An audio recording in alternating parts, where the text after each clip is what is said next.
बिस्मिल्लाहिर्रहमानिर्रहीम, अस्सलाम वालेकुम। आप देख रहे हैं ओपन माइक स्टूडियो। मैं हूं आज़म अराई। मेरे साथ एक ऐसे शख्स मौजूद हैं जो किसी तारुफ का मोहताज नहीं है। आज हम 14 अगस्त की सेलिब्रेशन यहाँ पर कर रहे हैं और 14 अगस्त पे ख़ास मैंने इनसे रिक्वेस्ट की कि भाई आज हमें आप टाइम दें ताकि हम 14 अगस्त को किस तरह सेलिब्रेट करना है और किस तरह सेलिब्रेट करना चाहिए इसके ऊपर गुफ्तगू करें। हमारे पड़ोसी मुल्क में आज हमारी आज़ादी के दिन क्या हाल अहवाल है इसके ऊपर बात करेंगे। हमारे साथ बिल्कुल मौजूद हैं डॉक्टर हुसैन थेबो साहब। ये इंटरनेशनल अफेयर्स पर इनकी काफ़ी कमांड है।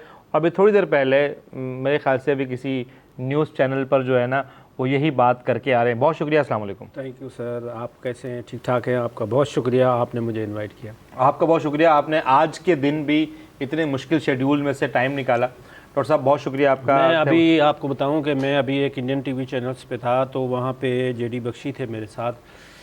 वो मैंने कहा ये तो मर गया था, ये हिंदुस्तान की शिकस्त के बाहर तो ये ज़िंदा कैसे हो गया, क्या इसका दूसरा जन्म है? तो वहाँ पे अभी भी मौत आई हुई है। वो खलबली पे तक छोड़कर आ गए। आप तिरी लगाकर छोड़कर आ गए। बस हमारे भाई ने बुलाया तो फिर हमने बहुत शुक्रिया आपका। सबसे पहले बताएं कि सेलिब्रेशन कैसे चल रही है?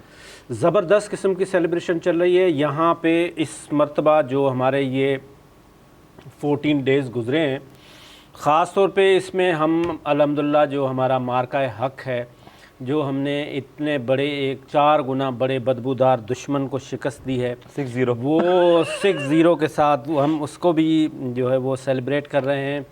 और उसके साथ साथ मैंने देखा है कि हम पाकिस्तानी आपस में हमारे कितने भी इख्तिलाफ़ात हो, हमारी कोई पंजाबी होता है, कोई सिंधी होता है, कोई बलोची होता है, कोई पख्तून होता है, लेकिन जब बात होती है पाकिस्तान की तो फिर ना कोई पार्टी होती है, ना कोई कौम होती है, ना कोई मज़हब होता है। इवन जो हमारे हिंदू भाई हैं ना, क्रिश्चियन हमारे जो भाई हैं, वो भी पाकिस्तान के लिए खड़े हो जाते हैं। और जिस तरह से हमने ये हिंदुस्तान को धूल चटाई है और हिंदुस्तान का जो ये गुरूर था, ये जो नरेंद्र मोदी का एक आरएसएस की आइडियोलॉजी लेके वो चल रहे थे और उनका एक मंशूर था कि हिंदुत्व आइडियोलॉजी लेके और हिंदू हमारे भाई हैं, हमारी किसी से वो दुश्मनी नहीं है। हमारी अगर दुश्मनी है तो वो आरएसएस के साथ है, ये नरेंद्र मोदी है उसके साथ है, नरेंद्र मोदी के गुंडों के साथ है, बीजेपी के। अभी आपने कुछ दिन पहले देखा किस तरह से उन्होंने राहुल गांधी को अरेस्ट किया। किस तरह से आपने देखा कि राहुल गांधी ने उनको एक्सपोज किया। किस तरह से पूरे जो बड़ी बड़ी बातें करते हैं कि शाइनिंग हिंदुस्तान, दुनिया की बड़ी डेमोक्रेसी, पहले तो वो शाइनिंग वाली बड़ी इकॉनमी। अब आप तीनों को डिस्कस करते हैं हम। नंबर 1 शाइनिंग हिंदुस्तान ये है कि कश्मीर के अंदर जुल्म हो रहा है। उसके साथ साथ बड़ी डेमोक्रेसी का पोल जो है वो राहुल ने खोल दिया। उन्होंने एक एक चट्टा पट्टा खोल के दिखा दिया कि नरेंद्र मोदी, उसके गुंडों ने किस तरह से, आरएसएस के गुंडों ने हर जगह पे जाके रिगिंग की और ये इलेक्शन जीता।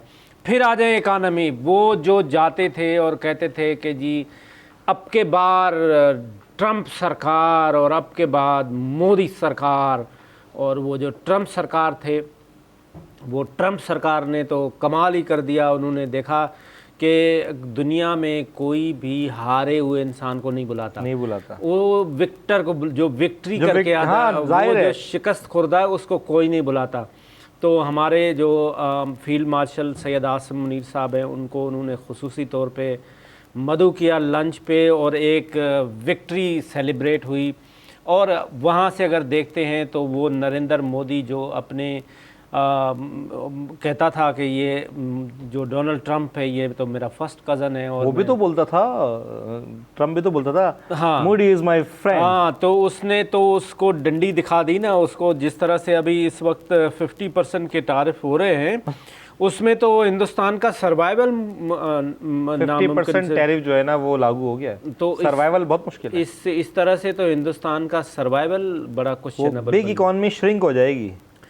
पहले भी कोई बिग इकानमी थी भी नहीं, मतलब ये देखें अगर हिंदुस्तान को कंपेयर करें पाकिस्तान के साथ तो एक ही जैसी हमसे वो 5 गुना आबादी में भी बड़ा बहुत बड़ा है, तो उसकी 5 गुना इकानमी बड़ी होगी। अंडरस्टूड सी बात है ना, वहाँ पे जितने लोग होंगे, इससे अगर आप कंपेयर करते हैं फिर चाइना के साथ, पर कैपिटा तो सेम ही है, पर कैपिटा तो सेम ही, फिर चाइना के साथ आप कंपेयर करें तो चाइना कितना आगे हिंदुस्तान से।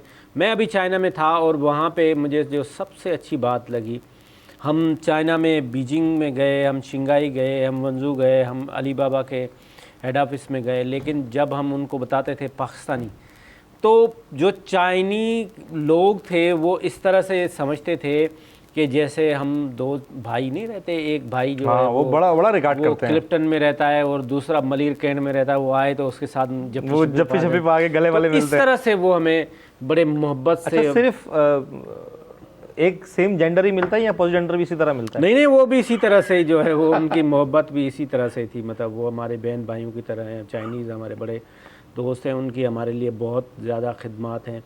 इस वक्त अगर देखा जाए तो जिस तरह से सीपेक में इन्वेस्टमेंट हो रही है और पाकिस्तान की डेवलपमेंट हो रही है, पाकिस्तान का इंफ्रास्ट्रक्चर डेवलप हो चुका है, आप देखें एनर्जी डेवलप हो चुका है। अब अगले फेज़ में आप क्या करेंगे कि आप देखेंगे तो आपकी ये जो स्पेशल इकनॉमिक जोन बने हैं ख़ास तौर पे, इसमें डेवलपमेंट हो जाएगी, तो पाकिस्तान को तरक्की से कोई नहीं रोक सकता।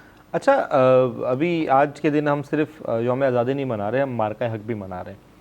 तो मार्का हक किस तरह देखने को मिल रहा है? आज आप ज़ाहिर है सारा दिन, आप शाम का वक्त है तो सारा दिन जो है वो आप लोगों में रहे, मीटिंग्स, सेलिब्रेशंस, इवेंट्स, तो किस तरह, क्या जोश देखने में आया अभी तक?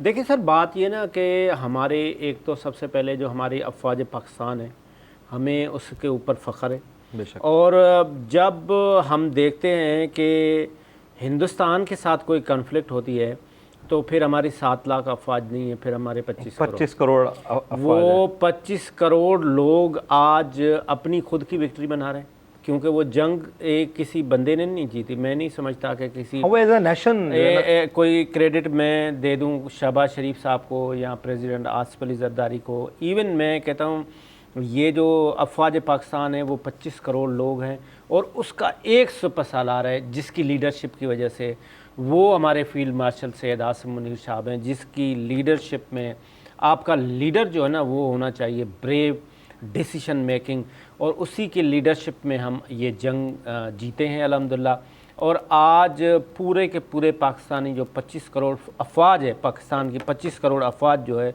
वो इस चीज़ को सेलिब्रेट कर रही है।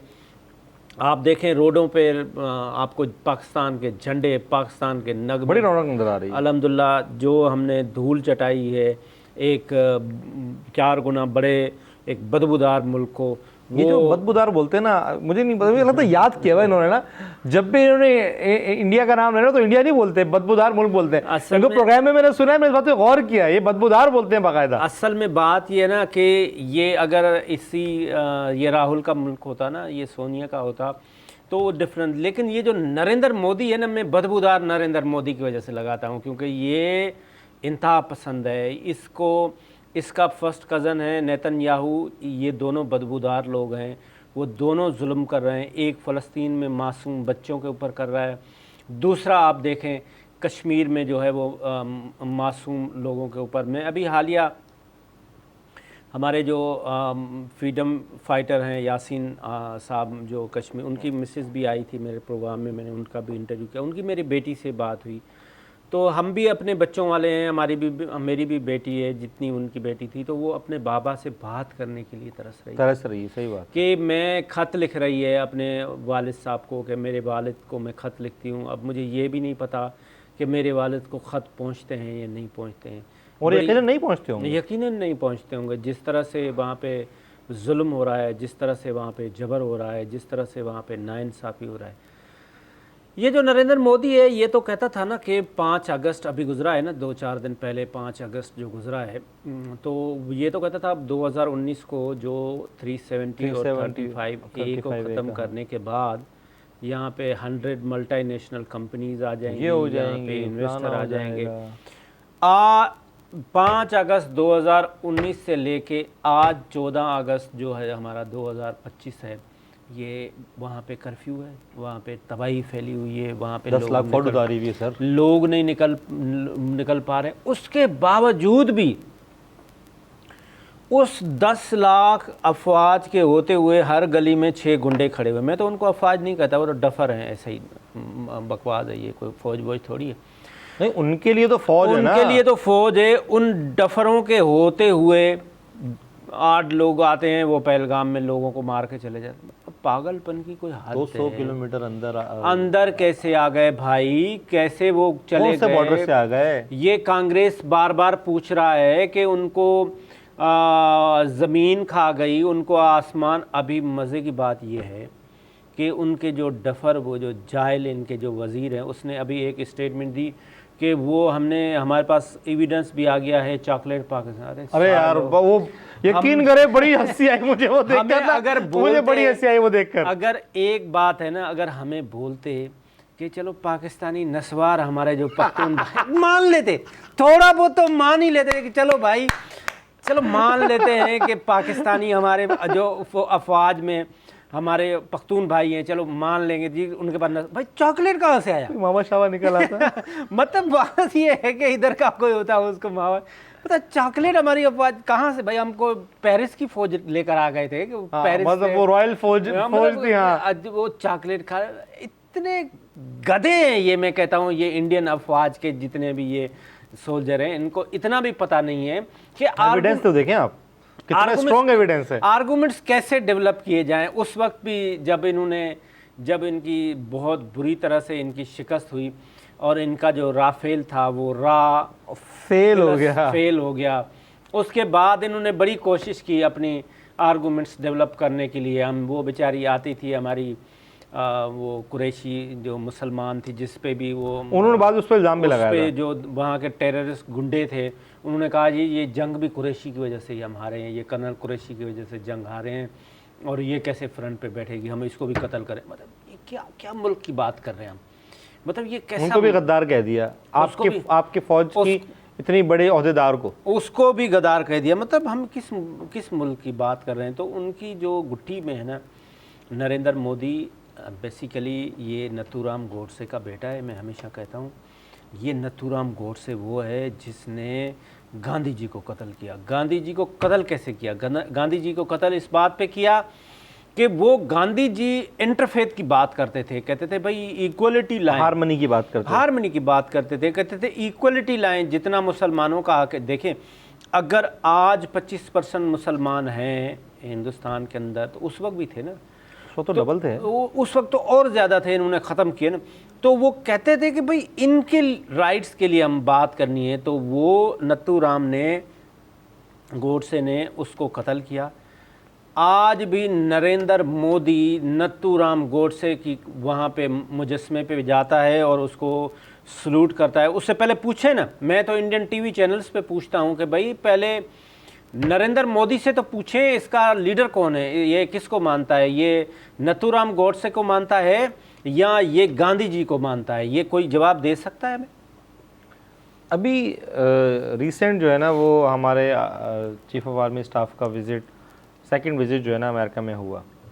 अच्छा, जिस वक्त हमारे चीफ ऑफ आर्मी स्टाफ का विज़िट वहाँ पर हुआ, तो उसी दौरान ही नरेंद्र मोदी साहब ने जो है वो चाइना विज़िट किया। ये कोइंसिडेंस है या कोई ख़ास वजूहात हैं इसकी? नहीं, देखें, अगर कोइंसिडेंट नहीं भी है तो नरेंद्र मोदी के लिए अभी रूम क्या है, अभी उसके लिए स्पेस क्या है, अभी वो करे क्या? अभी उसके लिए यहाँ चाइना में स्पेस मिल रहा है उन्हें? नहीं, अभी उसके लिए 2 चीज़ें हैं ना। यहाँ तो मुबसरीन का कहना ये भी है, जो इंटरनेशनल अफेयर्स के एक्सपर्ट हैं और ख़ास तौर पे साइकेट्रिस्ट हैं, वो कहते हैं या तो ये पागल हो जाएगा नरेंद्र मोदी, या ये सुसाइड कर लेगा। क्योंकि इसका एक स्लोगन था कि भाई हम तो आज चाहें तो बस पाकिस्तान को, हम अखंड भारत। और वहाँ पे लोग उससे सवाल कर रहे हैं कि आपने 3 मार्च 2019 को खड़े होके बिहार में कहा था कि ये जंग मैंने कांग्रेस की वजह से हारी है, ये जंग मैंने पाकिस्तान से राहुल गांधी की वजह से हारी है, क्योंकि राफेल नहीं खरीदने दिया। फिर जिस दिन आपने राफेल खरीदे उस दिन राफेल को ये ZTV के न्यूज़ रूम में लाए, उसको नारियल पानी गोबर लगाया, नरेंद्र मोदी ने थोड़ा सा गोबर खुद भी खाया, उसके ऊपर भी लगाया, और उसके बाद उन्होंने कहा कि ये अब बस हमें ये शक्ति आ गई और हमारी तरफ कोई मेली आंख से देख नहीं सकता है अभी हम। और अब लोग सवाल कर रहे हैं कि भाई साहब, हेलो मिस्टर मोदी, वो तुम्हारा किधर गया तुम्हारा राफेल, जिसको पाकिस्तान ने उसको तो चिकनाचूर करके रख दिया। और वो जो घमंड था, नरेंद्र मोदी को दो चीज़ों पे घमंड था। एक तो सबसे पहले उसको S-400 पे वो कहता था कि ये हमारा ऐसा जैसे ये सुपर शील्ड है, ये सुपर शील्ड, जैसे वो वहाँ पे इज़राइल के पास जो वो आयरन डोम था, वो उसको उसके ऊपर बड़ा फ़ख्र था, बड़ा गुरूर था, बड़ा तकब्बुर था। ईरान ने वो मिट्टी और 7,000 किलोमीटर से ईरान ने उसको मट्टी में मिला दिया और घुस के मारा। इसी तरह से S-400, मैं उन हमारे अफवाज पाकिस्तान के उन टेक्निकल स्टाफ को मैं सलूट पेश करता हूँ। मैं आपको बड़ी अंदर की खबर दे रहा हूँ, उसमें हमारे मीडिया का बहुत बड़ा रोल है, हमारे मीडिया के टेक्निकल लोगों का बहुत बड़ा रोल है, जिन्होंने हिंदुस्तान के अंदर ट्रेनें बंद की, जिन्होंने हिंदुस्तान के अंदर पूरी इलेक्ट्रिसिटी को बंद कर दिया। हिंदुस्तान उस रात को पागल हो गया, उसने कहा ये हो क्या रहा है, ट्रेनों की लाइटें बंद हो रही हैं, पूरे हिंदुस्तान में लाइटें बंद हो रही हैं।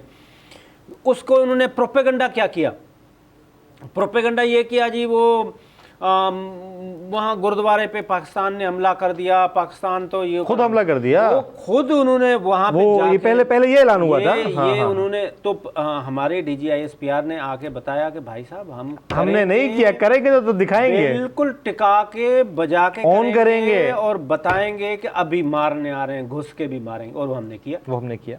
इस वक्त पाकिस्तान की सूरत हाल किस तरह देख रहे हैं आप? अगर हम बात करें यहाँ पर यूथ की, हम बात करें कि सेलिब्रेशन, मैंने जिस तरह आपसे पहले भी पूछा था कि सेलिब्रेशन में यूथ का क्या किरदार है, क्या यूथ उतनी मोटिवेटेड है कि वो कहती है कि हम आज़ादी को और पाकिस्तान की अहमियत को उस तरह, वो माहौल है जो पहले हुआ करता था? देखिए सर, मैं आपको अर्ज़ करूँ ना कि पाकिस्तान की पॉपुलेशन की 65% हमारी यूथ है। सही है। और बड़ी एनर्जेटिक और बड़ी टैलेंटेड हमारे नौजवान हैं, और वो यहाँ पे नहीं सिर्फ ये दुनिया में जाके अपना लोहा मनवाते हैं। और ये मैं समझता हूँ कि ये जो लोग नारा लगाते हैं कि ब्रेन ड्रेन, ये टोटल बकवास है, ये टोटल बोगस है, ये टोटल फ्रॉड है। ये जो भी लोग कहता है वो पाकिस्तान का दुश्मन है, बिकॉज ये ब्रेन ड्रेन नहीं है। जिस तरह से हमारे फील्ड मार्शल सैयद आसिम मुनीर साहब ने अभी हालिया कहा था कि ये ब्रेन गेन है। आपके पास सबसे ज़्यादा जो पैसे हैं वो कहाँ से आ रहे हैं? आपके पास 38 to 40 बिलियन डॉलर जो आपके पास पैसे आ रहे हैं, वो तो आपको रेमिटेंस आ रहे हैं। रेमिटेंस आपको कौन ला के दे रहा है? रेमिटेंस आपको वही लोग ला के दे रहे हैं ना जो बाहर हैं।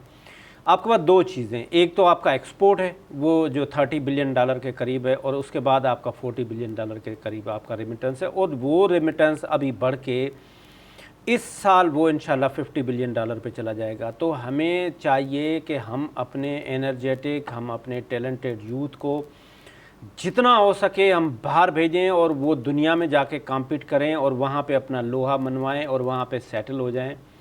अभी मैं हालिया कुछ दिन पहले मैं सऊदी अरब गया, तो वहाँ पे मेरी एम्बेसडर से मुलाकात हुई। तो दे सेड कि जी हमारे पास इस वक्त 8 से 10 हज़ार लोगों की जो यूनिवर्सिटी बन रही है, उसमें हमारे पास टेक्निकल लोगों की ज़रूरत है, स्किल्ड लोगों की ज़रूरत है, जिसको आप वोकेशनल ट्रेनिंग थोड़ी सी करके दे दें। उसमें ख़ास तौर पे आप उसको एक प्लम्बर उनको चाहिए, उनको इलेक्ट्रिशियन चाहिए, उनको टेक्नीशियन चाहिए।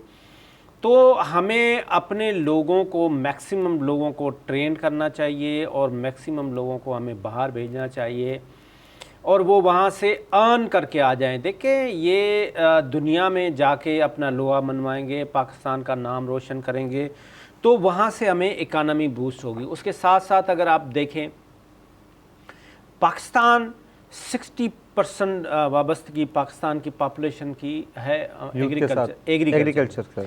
अब हमें एग्रीकल्चर को ऐब नहीं समझना चाहिए। एग्रीकल्चर को हमें कोई ऐब तो बिल्कुल भी नहीं, फखर है, फखर होना चाहिए। ये अगर हम किसान हैं तो हमें किसान होने पे फखर होना चाहिए। बिल्कुल अगर होना आप चाहिए। ये समझ रहे हैं कि मैं जमींदार होना चाहिए, नहीं, आपको किसान होना चाहिए। दुनिया में किसान होता है, जमींदार नहीं होता, कुछ भी नहीं होता है।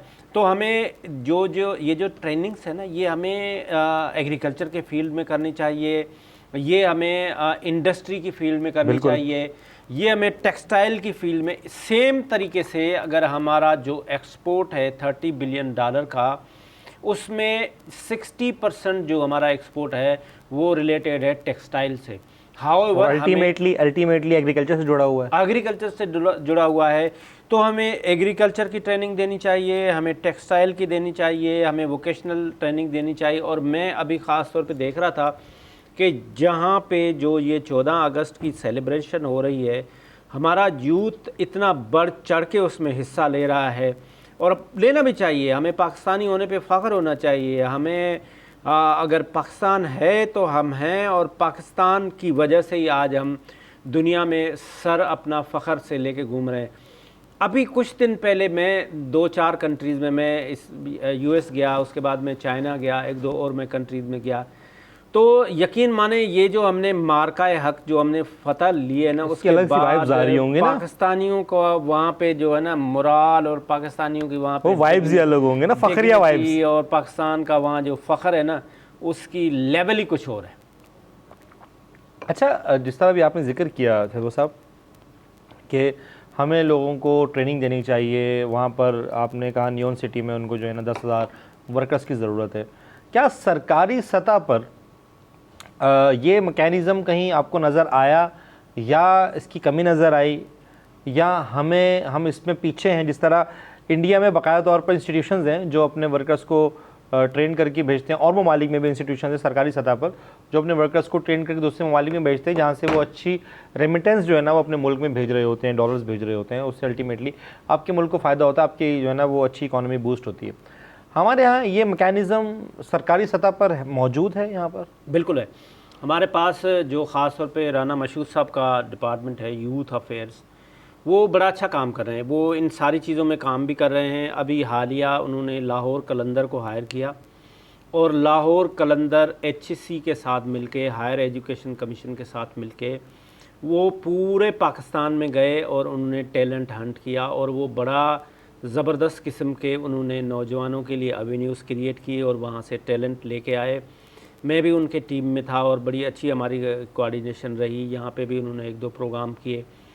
उसी प्लेटफार्म के थ्रू वो लोगों को वोकेशनल ट्रेनिंग दे रहे हैं, और उन्होंने ख़ास तौर पे काफ़ी यूनिवर्सिटीज़ जो है वो हायर की हुई हैं, अपने पैनल पे ली हुई हैं। मैंने इस पे अभी उनका कराची का जो हेड है सिंध का, फ़हद, उसके साथ मैंने अभी फ़हद शफीक जी फ़हद शफीक के साथ मैंने कुछ दिन प्रोग्राम भी किया। हमने उस पर डिटेल में वो सारी चीज़ें लोगों को बताई कि यूथ किस तरह से वो अपॉर्चुनिटीज़ अवेल कर सकता है, कौन कौन सी यूनिवर्सिटीज़ हैं जहाँ पे इन्होंने वोकेशनल ट्रेनिंग बनाई है। तो वो सारा कुछ इसी के लिए ही हो रहा है कि ये लोग यहाँ से ट्रेन करके फिर इनको बाहर भेजना है। अब दुनिया का मसला क्या है? दुनिया का मसला ये है कि जापान की नेगेटिव पॉपुलेशन ग्रोथ है, उनको लोग चाहिए। उन्होंने तो ऐलान कर दिया, यूरोप की नेगेटिव ग्रोथ है, बहुत सारे ममालिक में यूरोप की नेगेटिव ग्रोथ है। अभी कुछ दिन पहले मैं इटली में था, तो वहाँ पे मैंने कुछ लोगों के ऑब्ज़र्व किया कि वहाँ पे जो लोग हैं ना, वो रियासत के लिए खुश नहीं। देखो, हम तो अपनी बात कर रहे होते हैं ना कि हमारे पास बिजली नहीं आ रही है, हमारे पास पानी नहीं आ रहा, हम इसलिए रियासत मुतमईन नहीं है। वहाँ पे सब कुछ रियासत दे रही होती है। वो कहते हैं भाई हम बच्चे क्यों पैदा करें। रियासत उनको मिन्नत समाजत कर रही होती है कि भाई आप लोगों ने, वो कहते हैं नहीं, हमने बस ज़िंदगी ये गुजारनी है। तो वहाँ पे नेगेटिव पॉपुलेशन ग्रोथ है। तो हमें चाहिए कि हमें ऐसी अपॉर्चुनिटीज़ अवेल करनी चाहिए। ख़ास तौर पे जो हमारे वहाँ पे हाई कमिश्नर हैं या वहाँ हमारे काउंसिल जनरल हैं, वो बड़ा अच्छा काम कर रहे हैं। इस पे वो टैलेंट हंट करते हैं, वहाँ से अपॉर्चुनिटी निकालते हैं। अभी मैं चाइना में था, मैंने वहाँ पे जो हमारे एम्बेसडर थे, मैंने उनका इंटरव्यू किया। थोरो जेंटलमैन, बड़ी उनके पास ज़बरदस्त अवेयरनेस थी और उन्होंने मुझे टिप्स पे बताया कि चाइना की तरक्की का क्या राज है और हमें क्या करना चाहिए, क्या अडॉप्ट करना चाहिए। क्या हाँ। अडॉप्ट। और उसको सबसे बड़ी बात थी कि जिस दिन हमारी ये फतह हुई हिंदुस्तान के अगेंस्ट, तो उन्होंने मुझे बुला के और उस पर बड़ा मेरी जो है वो एक रिसेप्शन दी गई और हमें ऑनर दिया गया और हमें मतलब एक ये फातह के लिए हमें जो है वो एक बड़ा अप्रिसिएशन। अच्छा, वो as a nation, as a state, as a nation, as a state. देखें, चाइना के साथ तो हमारी बहुत पुरानी दोस्ती है ना। कुछ अरसा तो ऐसा रहा कि दुनिया चाइना को मुल्क तस्लीम नहीं करता। पाकिस्तान ने सबसे पहले तस्लीम किया। पाकिस्तान ने तस्लीम किया और पाकिस्तान ने चाइना को प्रमोट किया और चाइना को आके पाकिस्तान कान में बताता था कि भाई यूएन में ये हुआ है तो हम वहाँ पे बात करके आए हैं। ये भी तो हुआ ना, चाइना तो मेंबर ही नहीं था ना। चाइना मेंबर नहीं था, तो वो स्टेट ही नहीं था। फर्स्ट वर्ल्ड वार और सेकंड वर्ल्ड वार के बाद तो जो वेस्टर्न कंट्रीज थी उसकी सुप्रीमेसी थी और वो तो कहते कि ताइवान मुल्क है, हम चाइना को तो वो मुल्क मानते ही नहीं थे। और पाकिस्तान खड़ा रहा। पाकिस्तान वो मुल्क है जिसने चाइना को रिकग्नाइज किया, सबसे पहले तस्लीम किया। जहाँ हमारे यहाँ जो यहाँ पे काउंसिल जनरल है, मेरी बहुत अच्छी उनके साथ दोस्ती भी है, बड़ा न्याज़मंदी भी है, जो कराची में चाइना के काउंसिल जनरल है। वो बड़े खुश होते हैं जब पाकिस्तान की डेवलपमेंट देखते हैं, पाकिस्तान के लोगों की तरक्की देखते हैं, तो हमें बड़ा फ़ख्र होता है कि हमारे चाइना के साथ हमारे बहुत अच्छे रिलेशन। चलें, ये तो बहुत अच्छी बात है, चाइना के साथ बहुत अच्छे रिलेशन है। सूबाई सतह पर क्या सूरत हाल है अलग अलग सूबों में? सिर्फ हम सिंध की बात नहीं करते और सूबों की भी बात करते हैं। शुरू करते हैं KPK से। देखें, KPK की जो सूरत हाल है ना, सबसे ज़्यादा लेबर वहाँ से जाती है। सबसे वहाँ पे लेबर जाती है, लेकिन वहाँ पे मैं तो उसको जो चीफ मिनिस्टर साहब है उनका गंडापुर साहब का जो है ना, वो डंडापुर लगे हुए हैं उनका, और तो कोई काम मुझे नहीं लग रहा इस वक्त जो मैं समझ रहा हूँ। तो उनको फोकस करना चाहिए वहाँ पे, ज़्यादा से ज़्यादा उनको अपने लोगों के लिए काम करना चाहिए। उनको लोगों ने वोट दिया, इमरान खान ने वोट नहीं दिया। हकीकत है। तो उनको ये सोचना चाहिए कि जिन लोगों ने वोट दिया है उनके लिए, उनके राइट्स के लिए फ़ाइट करें और लोगों के लिए कुछ करें। लेकिन अनफॉर्चुनेटली वो सुबह दोपहर शाम वो गंडा सा लेके और फिर रहे होते हैं और वो सबको मैं नहीं छोड़ूंगा, उसको भी नहीं छोड़ूंगा, इसको भी नहीं छोड़ूंगा। तो ये बड़ा मुश्किल है इस तरह से। बलूचिस्तान की क्या सूरत हाल है? देखिए, बलूचिस्तान में अभी मैं एक बलूचिस्तान सिक्योरिटी वर्कशॉप होती है जो कोर कमांडर बलूचिस्तान कराता है और बलूचिस्तान गवर्नमेंट कराती है। वहाँ पे एक बात हुई कि बलूचिस्तान में सिवाय टर्की के बाकी दुनिया के हर ममालिक की इंटरफेरेंस है। अब उसमें इंटरफेरेंस अगर हम देखा जाए तो ईरान नेगेटिव या पॉजिटिव? नेगेटिव। अच्छा, अगेंस्ट जाहिर है रिकॉर्डिंग की वजह से। तो वहाँ पे ये क्वेश्चन भी हुआ कि भाई बात ये है कि इथियोपिया वो दूर दराज अफ्रीका का मुल्क है, वो उसका क्या इंटरेस्ट है कि वो आके बलूचिस्तान में, बड़ा मैं आपको डीप एक एनालिसिस बता रहा हूँ। तो उन्होंने कहा कि ये इथियोपिया की कमज़ोरी नहीं है, इथियोपिया के साथ उसका कंसर्न नहीं है, कंसर्न है जो वर्ल्ड एलीट जो घूम रही है ना, जो सुप्रीमेसी है जिनकी, वो ये नहीं चाहते कि पाकिस्तान एक स्टेबल हो, पाकिस्तान एक सोवरेन स्टेट है, पाकिस्तान एक न्यूक्लियर स्टेट है। और अगर इस बलूचिस्तान के अंदर जितने रिजर्व्स हैं अगर ये इनको मिल गए तो ये इनके पास तो पैसे भी आ जाएंगे, इनके पास तो इकानमी भी आ जाएगी। तो इंडिया का पूरा फोकस है। आपने देखा India eye to eye, ball to ball जब हमारे साथ आया तो उसको बुरी तरह से शिकस्त हुई। ऐसा ही है। अब उस शिकस्त के बाद उसने बदला इस तरह से लिया, चोर दरवाजे से आके अपने लोगों को उन्होंने नहीं, तो ये तो आज से नहीं है, तो शुरू से ही ये इसी तरह से बस। तो जिसकी वजह से ये प्रॉक्सीज तो शुरू से चल रही हैं। प्रॉक्सीज की वजह से ये अब हिंदुस्तान की ये ब्लैक वहाँ पे पैसे आने की वजह से ये सारा कुछ वहाँ पे प्रॉब्लम क्रिएट हो रहे हैं और जिसकी वजह से बलूचिस्तान में अनसर्टेनिटी। अच्छा, नहीं, ये तो आपने बड़ी अहम बात की कि सिवाय टर्की को, और ये मेरे लिए नई बात है कि सिवाय टर्की के तमाम मुल्कों की इंटरफेरेंस है नेगेटिव। आखिर क्यों जिस ख़जाने पर या जिस मादनियात पर दूसरों की नज़र है पाकिस्तान उसको नहीं निकाल पा रहा या पाकिस्तान उसको नहीं संभाल पा रहा या उसको उस तरह फ़ायदा नहीं उठा पा रहा, इस तरह उठाना चाहिए? उठा रहा है, निकाल रहा है। नहीं पाकिस्तान। तो ये तो शुरू से हम सुनते आ रहे हैं देखिए रेकॉर्डिंग रिकॉर्डिंग का। के केस आप अगर देखें तो हमने सबसे पहले हमारे ब्यूरोक्रेसी का बहुत बड़ा मसला है, ठीक है। रिकॉर्डिंग में अगर आप देखें तो हमने जिस ऑस्ट्रेलियन कंपनी को दिया, रात को चौधरी इफ्तिकार के ख्वाब में आया, वो मर गए, बर्बाद हो गए, तबाह हो गए। 20% 25% हमें मिलेगा, 70%। भाई दुनिया में ऐसे होता है, एक्सप्लोरेशन की कास्ट है, बहुत महंगी है वो। अच्छा भाई वो उन्होंने कहा नहीं ये तो गलत है, वो चीफ जस्टिस ने उसको रिकॉर्डिंग को लिया, हम गए और हम लंदन में हमने केस किया इंटरनेशनल कोर्ट में। टोनी ब्लेयर की बीवी थी, वो उसकी वकील थी, उसने हमसे $1 करोड़ जुर्माना लिया, फीस ली। वकील ने हमें उस केस हम हार गए, हमें $6 बिलियन का जुर्माना हुआ। उस जुर्माने को मैं समझता हूँ, मैं सलूट पेश करता हूँ, जब हमारे सैयद आसिम मुनीर साहब DGMI थे, इन्होंने पूरा का पूरा उस वक्त ये सारा का सारा केस हैंडल किया और इसको इनके साथ दूसरे जनरल अज़हर वकास साहब थे, ये दोनों मिलके इन्होंने हमारा सक्सेसफुली वो केस जीता। और अभी आज अल्हम्दुलिल्लाह हम देखें तो वो रिकॉर्डिंग से हमारे पास पैसे आ रहे हैं। और वो बाकी जो माइंस एंड मिनरल हैं, ख़ास तौर पे ये जो गवादर पोर्ट है, ये गवादर पोर्ट जिस दिन आपका ऑपरेशनल हो जाएगा, आपकी डेवलपमेंट, आपकी इकानमी, ये जो 2 बिलियन और 1 बिलियन के लिए आप IMF के पास जाते हैं ना सर, ये आपको जाने की कोई ज़रूरत ही नहीं है। अच्छा, बलूचिस्तान का खैर एक बहुत कॉम्प्रिहेंसिव टॉपिक है और किसी दिन से बलूचिस्तान पे बात करेंगे, लेकिन अल्टीमेटली ज़ाहिर है जब तक प्रोसेस हमारी एंड नहीं होती, हम वहाँ का देखें अभी इतना खूबसूरत वहाँ पे एयरपोर्ट भी बनाया गया, CPEC मरीन, जो वहाँ की मरीन ड्राइव है वो आपने यकीनन देखी होगी, वो एक अलग ही वाइब देती है ना वहाँ की, बलूचिस्तान की जो ग्वादर वाली मरीन ड्राइव है। एयरपोर्ट भी अभी मुकम्मल तौर पे ऑपरेशनल नहीं है, इसी तरह जो पोर्ट है वो मुकम्मल तौर पे ऑपरेशनल नहीं है, कुछ कुछ जो है ना वो जहाज़ लगते हैं, हालात की वजह से थोड़ी सी चीज़ें जो है ना वो डिले हैं। अब हम आते हैं पंजाब की तरफ।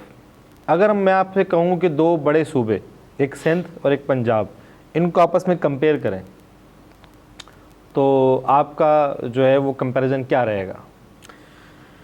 देखिए जी, मैं अगर गवर्नेंस की बात कर रहा हूँ, कंपैरिजन दूंगा ना, तो मैं पंजाब को 9 मार्क्स दूंगा आउट ऑफ 10 और मैं सिंध को 3 दूंगा गवर्नेंस में। इस बात को एक्सेप्ट करते हैं आप जी। अच्छा, अब क्या वजह है कि पंजाब में किसी की भी गवर्नमेंट हो, चाहे वो PTI की हो, चाहे वो नून लीग की हो, चाहे वो मरीम नवाज़ हों उसमें CM, या वो हों शहबाज शरीफ साहब हों।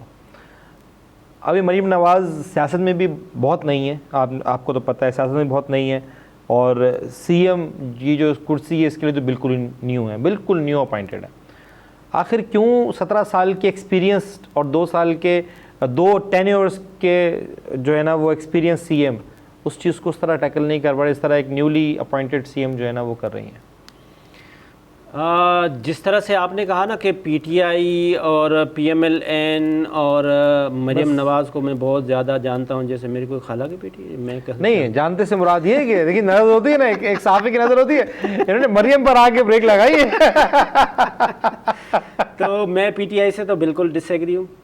मतलब आप बुज़दार को चीफ मिनिस्टर बनाया कैसे आपने? तो जैसे गंडापुर को बनाया, मतलब गंडापुर फिर भी चले थोड़ा बहुत, गंडापुर का आप थोड़ा बहुत मानते हैं। मैं बुज़दार से मतलब उसको 10 मार्क्स देता हूँ गंडापुर उसके बदले में। अच्छा, मतलब बुज़दार तो बिल्कुल ही मतलब आप किस उसकी क्या फेवरेट आदमी है आप देखें यार, मान लेते हैं बहुत अच्छा आदमी है, आप उसको लगाए ना, आपकी जो हॉस्पिटल है उसका CEO। सर इतने फेवरेट आदमी को उन्होंने 0 मार्क्स दे दिए। नहीं दे दें, आप उसको CEO लगाए ना, जो आपका अपना हॉस्पिटल है उसका CEO लगा दें बुज़दार को। कोई लॉजिक नहीं, कोई तुक नहीं, पढ़ा लिखा आदमी नहीं, उसको कुछ नहीं पता। वो कहता था इधर से आवाज़ आएगी या इधर से आवाज़ आएगी। जब वो पहली मरतबा उसको माइक लगा रहे थे, उसको ये पता गरीब को नहीं था कि आवाज़ यहाँ से मुझे आएगी या यहाँ से मुझे आवाज़ निकलेगी। इससे आप क्या एक्सपेक्ट कर रहे हैं? और मरियम नवाज़ बहुत अच्छा काम कर रही है, कोई शक नहीं है। उसने दिन रात, मैं पंजाब जाता हूँ, यकीन करें पंजाब को उसने चेंज कर दिया। नहीं पंजाब वैसे भी थे वो साहब, पंजाब वैसे भी काफी चेंज हो गया। छोटे नहीं अब माइक्रो लेवल पर आ गए वो, अब माइक्रो लेवल पर आ गए। बुज़दार ने बेड़ा गर्क किया और संभाला, फिर भी खराब नहीं किया। संभाला पता है किसने? मोहसिन ने। मोहसिन नकवी ने जो चार 6 महीने में क्या कर लिया सर? 1 महीने में अगर लीडर हो ना, मोहसिन तो इसका मतलब आप सिंध वालों को लीडर नहीं मानते? नहीं, मैं नहीं मानता। वो करप्शन है इधर। अच्छा। हाँ, जिसकी वजह से ये सारा करप्ट निज़ाम है। ये सैनफोर्ड से पढ़ा हुआ है सर, शदीद पढ़ा लिखा आदमी है, तो शदीद पढ़ा लिखा आदमी नहीं कर पा रहा ना। उसको जोर से आ रहा है कि मैं काम करूं, करने नहीं दिया जा रहा। कौन नहीं करने दे रहा? हाँ, सिस्टम करप्शन। सर वो सिस्टम कौन है? करप्शन एक ही बंदे के हाथ में है, जो ऊपर बैठा हुआ है बस। कौन सर? कौन से ऊपर या उनसे ऊपर? एक बंदा टोपी लगा के? हाँ। कौन सी वाली? देखें, मतलब जो बात है ना वो तो हमें करनी चाहिए कि करप्शन है तो है। आप ये कह रहे हैं कि सिंध में गवर्नेंस नहीं है, गवर्नमेंट की रिट नहीं है, कॉम्पिटेंट लोग इतने हैं जिसकी कोई हद नहीं है। अच्छा, कॉम्पिटेंसी से क्या होता है सर? कुछ नहीं होता। कॉम्पिटेंसी से कुछ होता है? आप मुझे बताएं कि सिर्फ सीएम सब कुछ थोड़ी करेगा, ब्यूरोक्रेसी ने भी करना। अच्छा ये बताएं, चलें छोड़ें गवर्नेंस को, ब्यूरोक्रेसी को क्या हो गया है? नहीं नहीं, ब्यूरोक्रेसी को कुछ नहीं हुआ है। ब्यूरोक्रेसी आज लीडर ठीक लाएं, यही ब्यूरोक्रेसी है ना। ये तो सीएसएस अफसर है ना। जी हाँ। इनकी सिंध में पोस्टिंग होती है तो ये महा करप्ट, पंजाब में जाके ठीक कैसे हो जाते हैं? मैं यही पूछ रहा हूँ। तो भाई वो ऊपर बैठा वाला बंदा उसको कहता है ना कि मुझे करप्शन लाके शाम को लेके पट्टा सिस्टम पे सिंध जो है ना वो दिया हुआ है। यस, पट्टा सिस्टम पर अंडरस्टूड सी बात है। ब्यूरोक्रेट्स का कौन सा कसूर है? वो सईद मेहदी ने एक किताब लिखी, उसने कहा कि जब ज़ियाउल हक पावर में थे तो ब्यूरोक्रेट्स ने दाढ़ी भी लगा दी और तस्बीह भी लगा दी और नमाजें भी और हाथ भी ऊपर, और यूँ कहने लगे वही सेम ब्यूरोक्रेट्स जब परवेज़ मुशर्रफ आए तो वो डांस भी कर रहे थे, दाढ़ियाँ भी गई, तस्बीहें भी गई। ब्यूरोक्रेट्स को तो आप जैसे जिस रंग में डालेंगे डल जाएगा। तो इसका मतलब ये है क्या? मतलब ये पूरा आवा का आवा ही बिगड़ा हुआ है? आवा का आवा नहीं बिगड़ा हुआ है, एक बंदा बिगड़ा हुआ है, बस वो ठीक हो जाए तो सब कुछ। तो हम उसके बंदे का ठीक होने की दुआ करें? हाँ, ठीक होने या कोई और दुआ करें? अच्छा, आपको लगता है कि अगर उस बंदे का अमल दखल किसी भी तरीके से ख़त्म हो जाए, दुआ से या किसी भी तरीके से, तो क्या बाकी आवा का आवा ठीक हो जाएगा जो बिगड़ा हुआ है? नहीं हो सकता उसका ख़त्म जब तक वो जिंदा है। चले सपोज कर लें, मैंने तो दबे अल्फाज में कहा था कि अगर हम दुआ कर लें तो वो जो आप समझते हैं अगर उसका अमल दखल ठीक है, अगर वो ख़त्म हो जाता है फिर सेट हो जाएगा? मुश्किल। कैसे सही होगा? सेट तो ऐसे होगा कि इधर एक ही बंदा आ जाए, मरियम जैसा। मरियम यकीन मानो पीपल्स पार्टी उस बंदे को ला सकती है? नहीं। इसका मतलब ये हुआ कि अल्टीमेट जब तक पीपल्स पार्टी है तो ये सिंध तो यही है। इवन मैं आपको बताऊं, शहबाज शरीफ भी डूअर है। शहबाज शरीफ भी डूअर है, काम करने वाला है। नहीं वो तो है, ठीक है। नहीं देखिए फुर्तियाँ इनकी फैमिली में पूरी हैं। नहीं, काम भी करते हैं भाई सर। देखिए अभी मैं लाहौर गया, आप यकीन माने, आप लगेगा ही नहीं कि ये लाहौर, ये को पेरिस में घूम रहे हैं गार्ड। जो काम है उसको मानना चाहिए ना। नहीं, मैं मानता हूँ, तो नहीं मैं मानता हूँ। देखें देबो साहब, यकीन करें, मैं हरगिज़ किसी भी सियासी पार्टी का ना नुमाइंदा हूँ, ना आप हैं ना मैं हूँ, ठीक है। दोस्त होंगे, ज़रूर होंगे। नून लीग में मेरा कोई दोस्त नहीं है, लेकिन अगर एक बात है, मरीम नवाज़ में वो अगर फुर्ती दिखा रही हैं और वो करके भी दिखा रही हैं, ये नहीं कि सिर्फ वो कह रही हैं, वो ये नहीं कि 100 दिन में मैं ये कर दूंगा, डंडा दे रही है, डंडा दे रही हैं, वो माइक्रो लेवल तक जा रही हैं। वो चाहे दिखाने के लिए, हुकूमत बचाने के लिए, अगली बारी के लिए, मकसद कोई भी है, लेकिन मैं नहीं समझता उसके अंदर पेन है और वो वाकई काम करना चाहती है। मतलब आप ये समझते हैं कि पेन है? हाँ जी, वो काम करना चाहती है। ये बहुत बड़ी स्टेटमेंट है। या आप ये नहीं कह रहे कि फुर्तियां दिखा रही हैं या वो शो ऑफ है? नो वे। अच्छा, मरियम नवाज काम कर रही है सूबे के अंदर। सूबे के अंदर फेडरल का क्या हाल है? दिल से काम कर रही है और मतलब गुर्दे से भी नहीं कर फेडरल का क्या? फेडरल का क्या? फेडरल में जितने अभी देखें ना, 18th अमेंडमेंट के बाद, सर ये तो अभी हुई ना 18th अमेंडमेंट। अब 18th अमेंडमेंट को भी 15 साल हो गए हैं। अच्छा ये वाली उसकी सूबाई वाली, मैं 26 अमेंडमेंट की 26 नहीं, 18th अमेंडमेंट को के बाद। हाँ, 18th अमेंडमेंट के बाद now province is an independent entity. ठीक है। ये भी 18th अमेंडमेंट का क्रेडिट भी जरदारी साहब को, ये बहुत अच्छा काम है। सर जरदारी साहब को भी जाता है। और सबसे ज़्यादा चीखने चिल्लाने वाली जो एक पार्टी है जो आज पीपल्स पार्टी के ऊपर बहुत चीखती चिल्लाती है, MKM, उनका भी बड़ा क्रेडिट है इसमें। ऐसा नहीं है सिर्फ जरदारी साहब का क्रेडिट है, नहीं भाई, MKM बाकायदा तौर पर शरीक है इसमें। तो ये मत समझिएगा कराची की आवाम की MQM 18 अमेंडमेंट में शरीक नहीं थी, बाकायदा शरीक थी। MQM खत्म, नहीं ख़त्म सर, MQM मुकम्मल ख़त्म हो अभी लोग समझ गए हैं कि MQM नहीं सर, मुकम्मल ख़त्म। जिस तरह से वो पावर पार्टी होती है ना, आपस में हालात बड़े ख़राब हैं, वो तो पता ही है आपको। गवर्नर साहब अभी बचा के बैठे हुए हैं, सिर्फ गवर्नर साहब जो उनकी वजह से पूरी पार्टी जो है ना ये बस सिमटी हुई है, इस वक्त शाइनिंग स्टार बने हुए हैं, सिमटी हुई है। गवर्नर साहब बहुत अच्छा काम कर रहे हैं, बाकी ग्रास रूट पे काम नहीं हो रहा, मसला ये है। अच्छा फेडरल पंजाब में ग्रास रूट पे काम हो रहा है, पंजाब में नहीं, मैंने फेडरल के देखें कुछ चीज़ें, फेडरल की कस्टोडियन है ना, बहुत सारे हमारे जो मेजर चीज़ें जैसे पेट्रोल है, महंगाई है, बिजली है, नेपरा। अगर आप कहें कि फेडरल को मैं काम के सिलसिले में 10 में से कितने मार्क्स दूंगा तो मैं 8 दूंगा। सर क्यों देंगे 8? नहीं, इसलिए दूंगा क्योंकि वो हर फील्ड में काम कर रहे हैं। आप देखें तो हमारा एक्सपोर्ट बढ़ रहा है, आप देखें फेडरल का सबसे बड़ा सर हमारा किमाड़ी पोर्ट ठेके पे दे दिया, अच्छी ये एयरपोर्ट अभी PIA बेचने को जा रहे हैं, ठीक है, ठीक है। के इलेक्ट्रिक जो है उसका लाइसेंस रिन्यू कर दिया। इसका सर ये बताएं, अपने ईमान से बताएं, आप कराची के रिहायशी हैं, के इलेक्ट्रिक का लाइसेंस रिन्यू करना बनता था, आप हक और ईमानदारी से बताएं, 100% किसी और का कोई हक नहीं था। नहीं, अब 500 बंदों को बिड दे दें, लेकिन मैं कहता हूँ इन सारे जितने भी ये मगरमच्छ डिपार्टमेंट है ना, इनको प्राइवेटाइज करें। आपको मैं बताऊं कि KE में 95% करप्शन खत्म हो गई। KE सर मैं ऑन रिकॉर्ड ये बात कर रहा हूँ, मैं आपको KE में वो जो 5% करप्शन है मैं आपको दिखाता हूँ, होगी। ये जानबूझकर नहीं उसको कंट्रोल करते। 176 अरब रुपए का बजट उन सार्फिन पे क्यों है जो सार्फिन बिल देते हैं, उन पर क्यों नहीं है जो चोरी करते हैं? मुझे बताइए ये कौन सा हिसाब है? देखें बात ये ना कि और इसकी अप्रूवल है सर, इसकी अप्रूवल मिल गई है। वो जो रियासत है ना, आप वो करते क्या है, आपके PMT है, PMT में आपके 200 कनेक्शन है, 200 कनेक्शन में से 26 कनेक्शन वो हैं जो चोरी करते हैं, ठीक है, डालो भाई 200 के ऊपर। तो सर ये कौन सा इंसाफ है? मैं वो सारी फोन जो बिजली का बिल देता हूँ, ये रियासत पाकिस्तान का मसला है। तो सर यही तभी तो बात कर रहा हूँ कि फेडरल क्या कर रही है।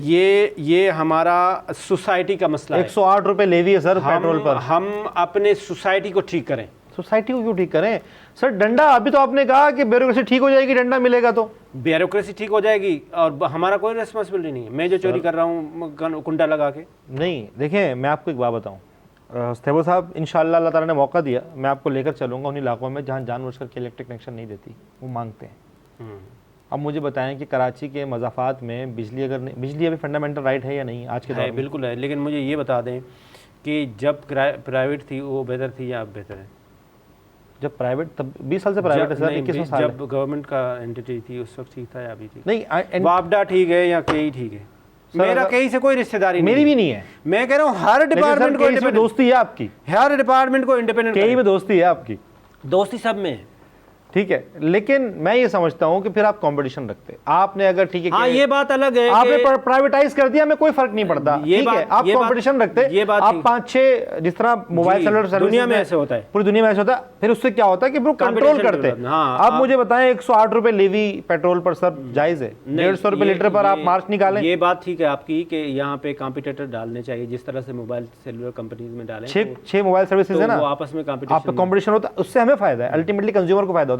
आपने तो नेपरा से बिजली खरीदनी है उस रेट पर जिस रेट पे हुकूमत ने तय कर दिया, डिस्ट्रीब्यूटर आप बढ़ा दें। एग्रीड, इससे मैं एग्री करता हूँ, डिस्ट्रीब्यूटर बढ़ा सकते हैं ना, ये डिस्ट्रीब्यूशन कंपनी है ना। और यहाँ पर थे वो सब बात सोचने की है, 176 रुपए का बोझ मैं उन सार्फिन में डालूं जो बिल देते हैं। सर ये कौन सा इंसाफ है? ये कौन सा इंसाफ है ये बताएं? ये एग्रीड, ये यहाँ पे रियासत की नेग्लिजेंस, ये रियासत की है, इसकी अप्रूवल रियासत ने दी है सर, ये फेडरल का काम है। अब मुझे ये बताएं कि 108 रुपए लेवी जायज़ है पेट्रोल के ऊपर इस दौर के अंदर जब पेट्रोल इंटरनेशनल मार्केट में सस्ता है? ये किसकी जिम्मेदारी है? सर हमारे पास पेट्रोल रिजर्व नहीं है। मेरी चेयरमैन पेट्रोलियम से बात हुई थी पिछले प्रोग्राम में, उस प्रोग्राम में शायद आप भी थे, उन्होंने कहा था हमारे पास रिजर्व 14 दिन से ज़्यादा नहीं है। ये सर किसका काम है? फेडरल का काम नहीं कि रिजर्व बढ़ाएं अपने? बिल्कुल सही कह रहे हैं, ताकि आपका पेट्रोल सस्टेन रहे। 108 रुपए लेवी दे रहे हैं सर हम पेट्रोल पर, 150 रुपए पे चीखें निकल रही थी PDM की, आज 278 रुपए 73-74 रुपए पेट्रोल है। सर कहाँ जाएगा इंसान, एक गरीब आदमी? और तनख्वाहें आप बढ़ा रहे हैं 5000 रुपये एक साल में। ये सब चीज़ें देखने का काम है ना सर, NFC साहब दे रहे हैं तो एटलीस्ट तनख्वाहें और चीज़ों पर तो गौर करें। एग्रीड। तो इन चीज़ों पर जो है ना आप फिर क्या कहेंगे, आप कितने नंबर मार्क्स देंगे? नहीं, मार्क्स तो मैं आज भी रियासत को, फेडरल गवर्नमेंट को साथ दूंगा, वही, क्योंकि they are doing good, but negligence 3 तो है ना। देखें, सबसे बड़ा रियासत का जो फेडरल गवर्नमेंट का क्या काम है, उन्होंने जिस तरह से फॉरेन अफेयर्स को एक्टिव किया और जिस तरह से उन्होंने सर रैंकिंग गिरती जा रही है पासपोर्ट की। नहीं, पासपोर्ट की 4 बढ़ी है सर। मैं आपको रिसेंट, यकीनन मैं आपको दिखाऊंगा, मैं आपको रिसेंट 1 हफ्ते पुरानी रिपोर्ट दिखाता हूँ, हमारी रैंकिंग 4 गिर गई है। अच्छा, हो सकता है, लेकिन मेरी नज़र में ये है कि हम 40 मरतबा पास 40 बेहतर हुए हैं। और जिस तरह से हमारी फॉरेन ऑफिस में ड्यूरिंग वार, ये जो जंग हुआ और हमारी जो इमेज बिल्डिंग वहाँ पे पोर्ट्रे की, वो इंडियन उसमें फेल। अब शायद हमारी बेहतर हो जाए, अब मार्का हक के बाद अब शायद बेहतर हो जाए। मार्का हक के मैं बात कर रहा हूँ कि लेकिन आप ये अब शायद बेहतर हो जाए। उसकी वजह ये कि अभी आपको पता है स्पेन ने वीज़े बंद कर दिए थे हमारे, अभी बंद है। जर्मनी और स्पेन दोनों ने वीज़े बंद किए हमारे पास। दुबई ने हमारे वीज़े बंद रखे, अनऑफिशियल अभी तक बंद है। पॉलिसी स्ट्रॉन्ग कर दी उन्होंने, $5,000 की $5,000 की स्टेटमेंट, ये नहीं था सर। एक दिन, आपको पता है, एक दिन में वीज़ा था दुबई का। देखें, ये दुबई के साथ हमारे और मसाइल हैं, और मसाइल हैं, यकीनन है। वो मसाइल अल्टीमेटली असर कर रहे हैं, वो हमारे मुल्क की, देखें वो अफेयर्स की अभी 4 लाख लोगों का हज का कोटा ज़ाया हुआ सर, किसकी लेगनेंसी है?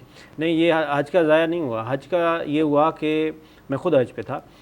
हज बेसिकली 30 लाख लोग करते थे, गवर्नमेंट ऑफ सऊदी अरब ने उसको 16 कर दिया। हज कोटा वर्ल्ड वाइड, ये सिर्फ हमारा नहीं था, ये पूरी दुनिया में ऐसे। नहीं सर, मैं उसकी बात नहीं कर रहा। वो जो कोटा एलोकेटेड था ना, उसमें 1.5 लाख लोग नहीं गए, जा नहीं सके, पेमेंट्स ना होने के। सर वो रिपोर्ट है, मैं आपको दिखाऊंगा। आप सही फरमा रहे हैं। मैंने वहाँ पे मिनिस्टर हज का इंटरव्यू भी किया उस पर, लेकिन उसकी वजूहात ये नहीं है। उसकी वजूहात प्राइवेट कंपनीज थी, लेकिन उन्होंने हमें कोटा बंद कर दिया। उन्होंने कोटा अभी बंद कर दिया, अभी तो बिल्कुल ही बंद कर दिया। देखें, अभी उस वक्त भी ये था ना कि हम शायद ये पोर्ट्रे कर रहे थे कि ये जो प्राइवेट ऑर्गेनाइजेशन है, इन्होंने पैसे नहीं दिए। मैंने वहाँ जाके जो डिटेल मेरी, जो उनसे मिनिस्ट्री ऑफ हज से भी बात हुई और पाकिस्तानी मिनिस्ट्री ऑफ हज से, पाकिस्तानी भी, उनसे भी, दोनों से मैंने इंटरव्यू किया, तो वो उन्होंने खुद ख़त्म की। बेसिकली हमारे पहले 100 लोग जाते थे, वो सडनली उन्होंने 60 कर दिए। अब वो जब 60 हो गए तो वो वर्ल्ड वाइड 60 हुए, सिर्फ हमारे नहीं हुए।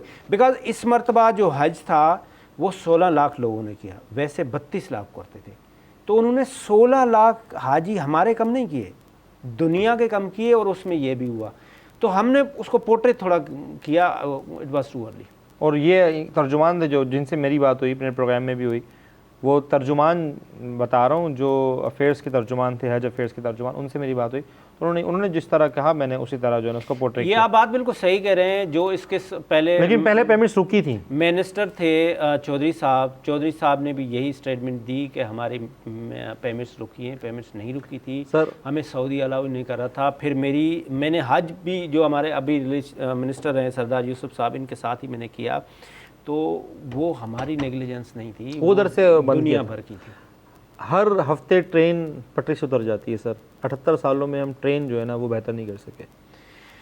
ये बात ठीक है आपकी कि जो चीज़ें हमें गोरा बना के गिफ्ट करके गया, गोरा बना के दे के गया ना, हम उसको नहीं मेंटेन भी नहीं कर पाए। उसकी वजूहात भी कुछ डिफरेंट है। उसकी वजूहात ये हैं कि हमारे पास कुछ ट्रांसपोर्ट के मिनिस्टर ऐसे आए जिनकी अपनी ट्रांसपोर्ट की कंपनियां थी, उन्होंने रेल को, पटरी को पीछे। सर क्यों दिया आपने फिर ट्रांसपोर्ट? सर शाइन एयरलाइन खत्म कर दी पूरी। सर आप सिर्फ रेलवे की बात कर रहे हैं, एयरलाइंस खत्म कर दी। हाँ जी, वो असल में क्या है कि वो लोग जीत के आते हैं। सर मिनिस्ट्री देना तो फिर चीफ मिनिस्टर का काम है ना। नहीं, प्राइम मिनिस्टर का काम है। और प्राइम मिनिस्टर का काम है ना। लेकिन क्या है कि वो जीत के आते हैं। तो सर जीतने के बाद मिनिस्ट्री भी देखभाल की दी जाती है ना। तो ये मसाइल तो हैं हमारे।